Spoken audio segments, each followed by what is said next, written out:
welcome everybody. Today we are in conversation with Rob Pitcher, CEO of Revolution Bars Group. Rob, thank you very much for joining us today. Good to be here, Jonathan. Thanks.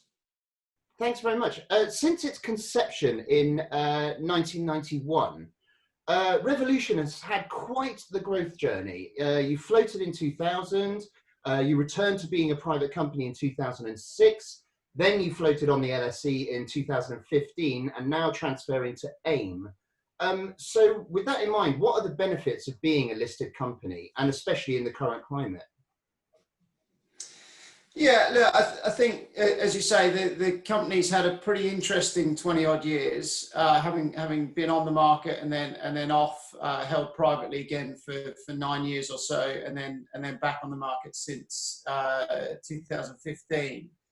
I think one of the key aspects of being listed, is the access to a broad shareholder base, with lots of potential investors in the company. And I think that, if anything, in the current climate, is standing listed companies in really good stead.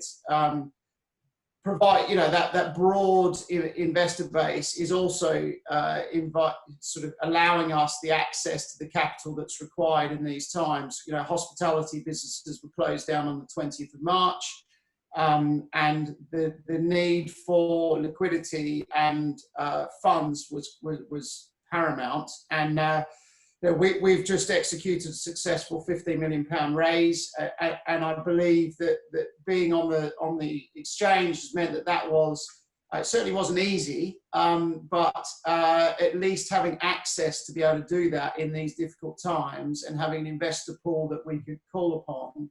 Whereas you can see a number of privately held companies both struggling to raise additional equity, but equally struggling through their ownership structures to have access to CL Bills loans, which again we've accessed through NatWest. And again, we were certainly for part of NatWest their very first corporate customer to receive a CL Bills loan. And again, our listed status helped with the fact that we had, all of our financial matters are out in the public domain. So it makes it very easy when you're dealing with the financial institutions about further debt as well as equity. So I think, certainly from my point of view, I was delighted that we were a listed business during this crisis period, because working with the banks was made slightly easier, I believe, and definitely from a equity raise point of view. Like I say, we raised 15 million, which was at the time more than the market cap of our business. Again, came from the fact that we had access to that investor pool. And sorry, just to touch on the move to AIM, we think moving to AIM, our market cap is relatively low, sort of sub 20 million, and we believe moving down to AIM really provides us again with a even tighter investor pool who are looking at companies of our size, and puts us in the right market. And the other part of that is, due to all the turbulence in hospitality, we do see future opportunity for M&A in the medium term, or even the short to medium term. And we believe that M&A will be able to be executed slightly more expediently, should we say, on AIM than it would be on the main market. And you mentioned, obviously, this has been a very turbulent time for the hospitality industry. So as the country emerges from the lockdown period, how do you see Revolution's business recovering? And what do you see as, quote unquote, the new norm for Revolution? Yeah, our reopening will actually be a very sort of methodical, we're taking a very methodical approach to opening. So there's a bit of an Independence Day momentum going on ahead of this Saturday, with pubs and bars allowed to reopen, or certain sectors of hospitality able to reopen. We're actually not going to open on Saturday. We're not opening any sites on Saturday. Partly that is I tend to agree somewhat with the police here that opening hospitality on a Saturday is fraught with issue, not least of all for our team members, because it is a traditionally busy day of the week. There will be a lot, well, we know there's a lot of demand in the market for bars to reopen, but I don't want to be testing my new sort of safety COVID secure protocols with the team and our guests on a Saturday. I'd much rather do that on a Monday and build up towards the weekend. So we've taken the decision that we will open the bars on Monday the 6th, and that was built out of, I'd love to get them open as soon as possible, but the long-term future of Revolution Bars Group is not going to hang on whether we traded Saturday the 4th of July 2020. I would much rather have a more methodical approach to it and get it right first time. So we're actually only going to open 6 bars on July the 6th. We have an estate of 74, and we will gradually build back over time. So we're doing them in tranches. We're doing 6, then we're having a 2-week gap to assess, what is the new norm? How do guests come into hospitality business? How do they interact with our team members? Are they concerned? Are they not concerned? Are they abiding by social distancing, or are we having to police that quite a lot? So there's a lot to be learned in those first 2 weeks. So we will do that. And then we've got a sort of rollout plan that has either 6 or 10 bars pretty much every week from then until we get to the point where come September, we've got most of the estate open. But I caveat that with, not all of hospitality has got a date for reopening yet. And certainly the late night sector, so nightclubs, are still without a date. They don't know when they're going to open. And a big portion of our business is trading late. So even when we do open these bars on the 6th, we were only going to trade through till about 11 p.m., maybe midnight at the latest. But we certainly won't have our full entertainment offering, because until social distancing is a complete thing of the past, businesses like ours are going to be running suboptimally. And actually, with the furlough support that's in place from the government, we are almost better off not opening at this stage until distancing is further reduced. And I can't wait for us to get down to level 2 of Boss's thermometer. That would be a very good thing. And then I think, what's the new norm? I think the key for hospitality businesses is, we've got an additional responsibility now to take care of our teams and our guests. We manage all sorts of risks all the time: food safety, all sorts of health and safety regulations. When people are in our care, they're enjoying themselves. They're not really focused on their own health and safety a lot of the time. We're there to do that. And now COVID and risks associated with that are another thing for us as a hospitality business, for us to absorb and create an environment where people can freely enjoy themselves without having to do the worry themselves, and let us take care of them, basically.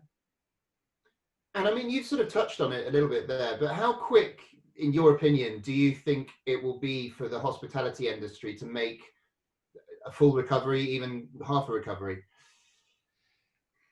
There's been a couple of surveys across industry in the last few weeks around industry leaders, and by and large, it's coming back that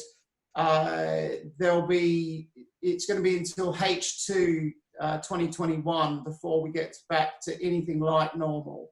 So businesses are going to really struggle through the second half of this year and the first half of next year. And again, a lot of that does revolve around the physical distancing piece. Any form of hospitality business is a social interaction, and if you're meeting up with people you haven't seen, or family and friends you've not seen for a while, the first thing you want to do is hug them and say hello, and that's clearly against the rules currently. So until distancing is completely removed, I think hospitality is going to struggle for a long time. Now, there's a lot of innovation in our sector and a lot of ingenuity, and I think we will do the best we can within the restrictions that we have to conform to. But there is a real sense across industry that it's going to take a further 12 months before we get back to anything like normal. I guess the one advantage for Revolution is that we appeal to an 18 to 30-year-old market. And as we've seen, they are sort of least affected by the virus itself, and equally most willing, it would appear from all the surveys, to get back out and start enjoying themselves again. So from our point of view, we're pretty sure there's going to be customer demand there.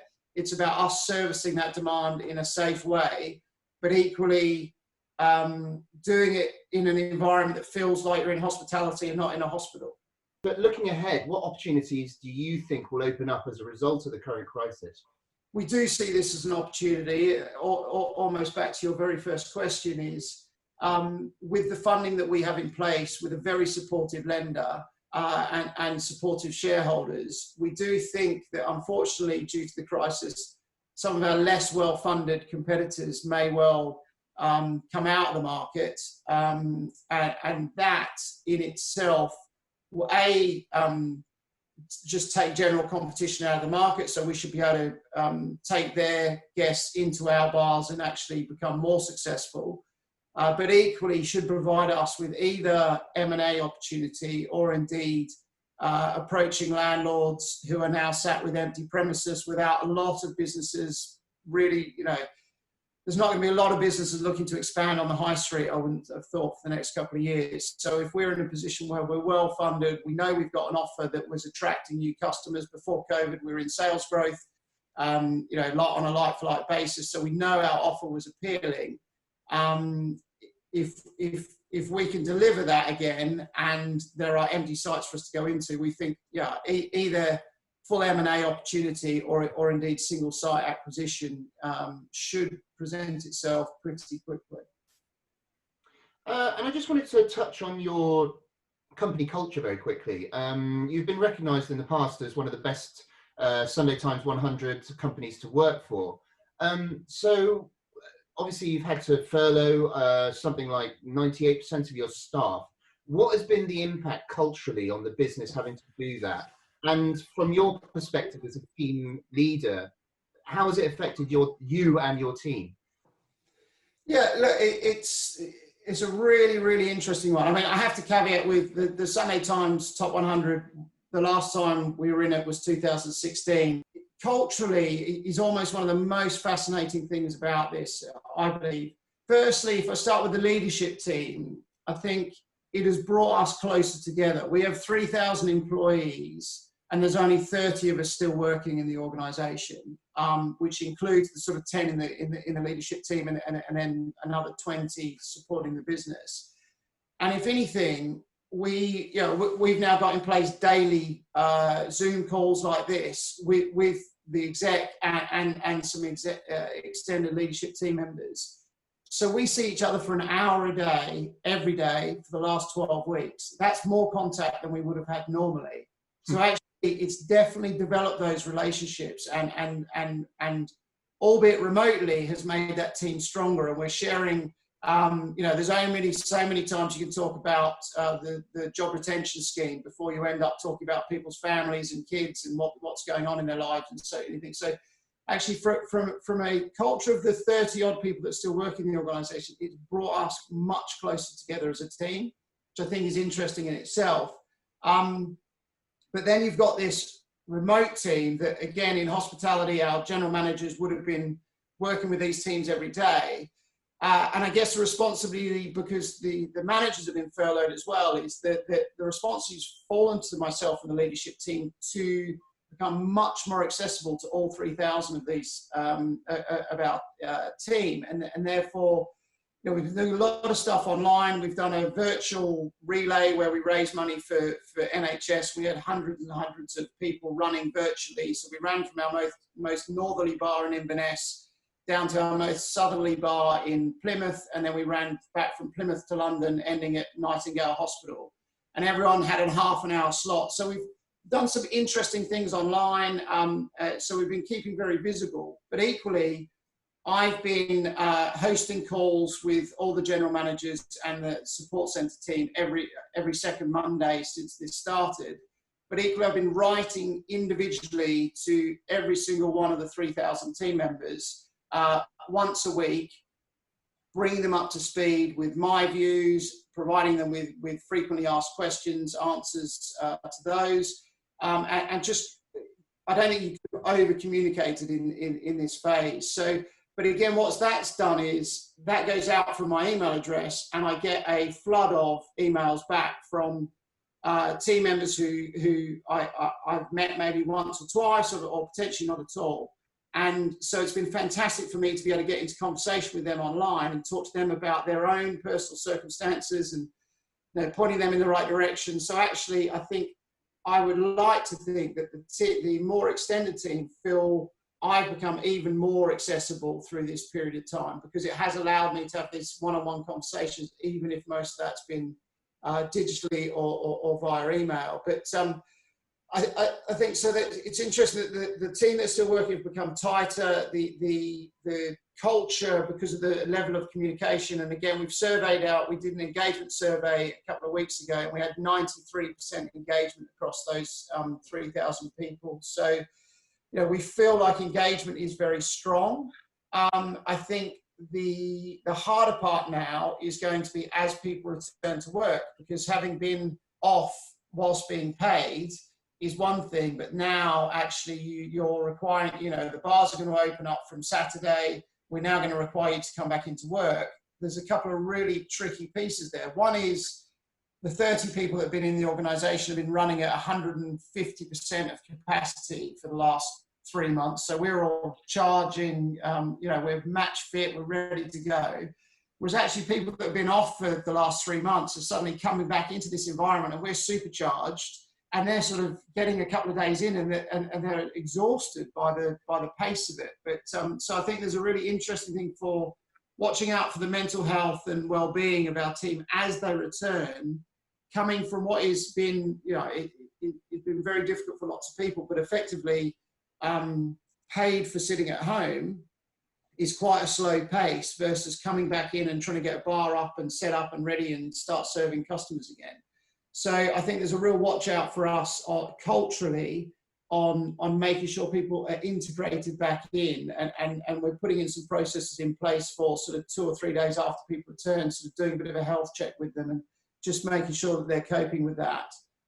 So I think that reintegration is really interesting. But then equally, lots of people well, everyone's got different personal circumstances, and they've also got different levels of personal risk that they are prepared to take. So there's a lot of anxiety out there from some people about the return to work, and others are just bursting at the seams and can't wait to get back. So for any form of line management in the organisation, it's really difficult to, well, it needs to be a personalised return to work based on the individual's needs. So, you know, we've got 3,000 of those individuals that are going to need personally taken care of. And so that's a big ask of all of our management teams, I think. So. And I mean, presumably right at the heart of that is obviously managing people's anxieties over the social distancing measures. You know, I mean, and you kind of touched on this before, and I know that the social distancing element is going to be the big limiting factor as we go forward for the hospitality industry. But when you open on Monday, the 6th of July, you know, as a brand, as you mentioned before, as a brand with fun at its core, how are you going to adapt in the immediacy to accommodate the social distancing measures and still retain that atmosphere that you're known and loved for? Yeah, that is probably the biggest challenge we face, because I think there is this immediate pent-up demand, and we can see that through, you know, we've opened up our online bookings, etc., and we can see that there's this demand there. But people have equally got in their head what Revolution to Cuba was like pre-COVID, and in their minds they're going to be coming in and, you know, having a great time and what have you. And we're looking at bars that had a capacity of 750 people previously, and on the current rules, it's a fully seated experience, and therefore, you know, we're dropping from sort of 750 people to maybe 180. And that's a very different atmosphere to create. And equally, you know, we're stipulated that you can't have music louder than conversational levels. So look, I think what we're focused on is a very clear customer charter to start with. So we've sort of done a customer charter that here's here's the 10 things that we're doing to make you safe. And you can relax and enjoy yourself. So let us take the strain. You just come in and relax. Here's 10 things that we're doing to make sure that you're safe. But equally, here's 5 things we ask of you. And that is to do with respecting each other's space and appreciating that others might have a less relaxed attitude than yourself to risk, etc. So trying to create harmony in that space is about trying to create the right atmosphere. And then equally, with those sort of custom communications that are required, when you've been going into supermarkets and what have you, it's been very factual based, and there's lots of tape about stand here, don't stand there, and what have you. And that was absolutely required. In hospitality business, we need to be hospitable. So we've tried to be a bit more playful with our comms.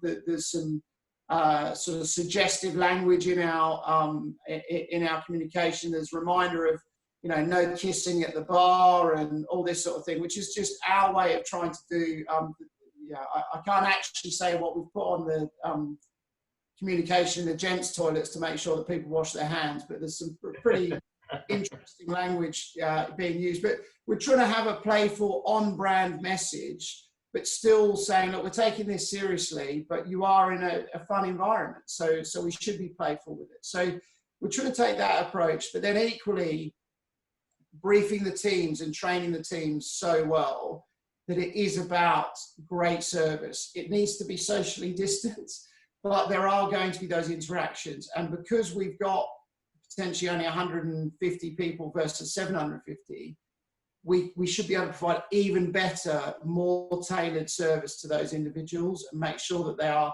having a good time. And ultimately, it's about people catching up that they've not seen for a long time, 3 or 4 months. So enabling them to feel safe in their bubble, inside the bar, and really enjoy that time together, that's about us creating memories for these people. It's almost less to do with us at the moment and more the memories they're creating between themselves as guests, because they haven't seen each other for such a long time. So we need to be facilitating that, but almost be invisible at the same time, and just make sure that the ambience is right, the food and drink is fantastic, and our service interactions are positive ones.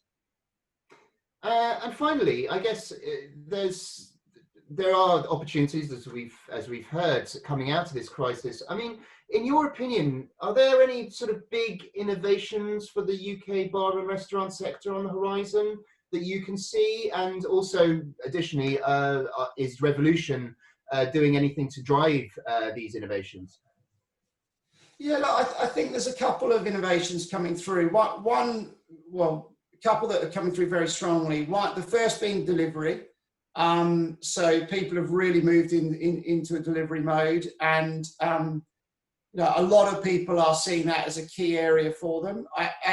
We conversely have decided as a team to move away from delivery post-opening, which may be something else you see happen. Is we've decided delivery is not core to our business, and it's almost a bit of a distraction. What's core to our business is people coming into our bars, having amazing interactions with us and their friends.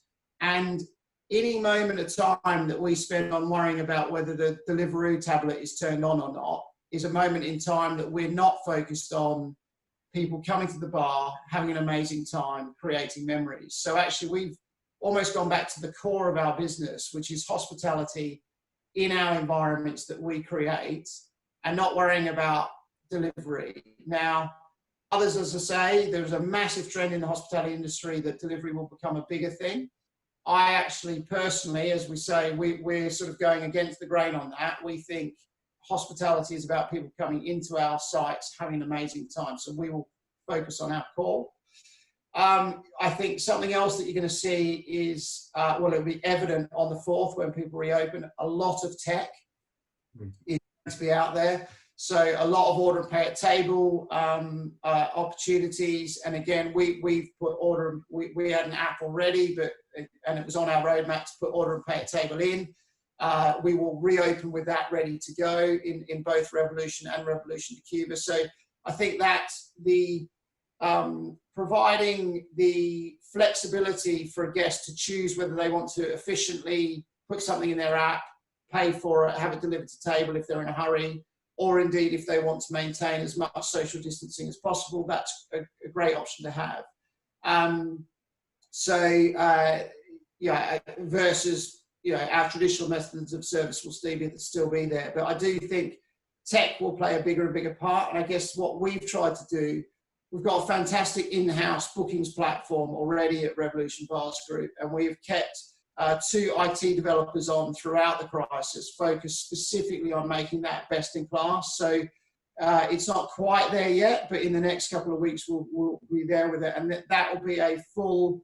You can pick which table you want, in which bar, at which time, a year in advance. You can pick your drinks package that you want. You can then send the bill, split the bill out to the 5 mates that you're coming with. That can all be paid through PayPal or however, Apple Pay, however you want to pay it. So a completely frictionless booking process that requires no human intervention. So that's where we've gone with tech, because we think people are going to want to know the area that they can sit in, know who they're going to be with, and not have to interact with others unless they really want to. And we see that as a big trend coming through in hospitality is I want my space, I want to know who I'm with, and I might not want to interact, certainly for the foreseeable future, with too many other people. So we're enabling that through tech. Also, along with that, we and many other hospitality businesses will be reopening as a completely cashless society. So no cash over the bar anymore. And again, a lot of hospitality is looking to do that. Yes, I think, and then probably the last one for us that I see us continue is we were looking for a digital revenue stream. So 15 years ago, clothing retail didn't really have digital revenue stream. Now, all of a sudden, throughout the crisis, obviously they were very thankful they had that. What it's allowed us to do is we've done we were always running sort of rum masterclasses in our Revolution to Cuba brand. In bar, you could sign up, 20 quid a head, come along, and the brand ambassador for that particular rum brand would run you a masterclass and talk to you about the heritage of the brand. You could taste all the different variants and what have you. And these were relatively well attended, but not spectacularly. Since lockdown, and we moved them online, we're doing them sort of every 2 weeks on a Friday.